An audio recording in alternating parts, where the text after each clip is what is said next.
तेजी में ग्रो करेंगे। बिल्कुल सही सुना आपने। फ्री की टिप और आपके पौधे ग्रो होंगे 2 गुना ज़्यादा स्पीड में। अगर आप देखेंगे ये मेरा आम का पेड़ है। जब भी आप पौधों में पानी देते हैं तो पानी आपको शाम को देना है और वीक में 1 बार पौधों को अच्छी तरह से नहला देना है।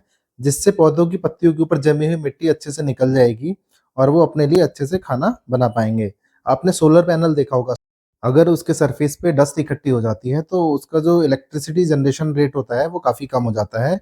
सिमिलरली पौधे की पत्तियों पर अगर हमारे डस्ट इकट्ठी हो जाती है तो वो फोटोसिंथेसिस के थ्रू खाना अच्छे से नहीं बना पाते हैं और पौधा उस कारण से ग्रो नहीं कर पाता। तो अगर हमारे पेड़ की लीव्स क्लीन रहेंगी तो वो अपने लिए खाना अच्छे से बना पाएँगे और पौधा अच्छे से ग्रो करेगा और हेल्दी रहेगा।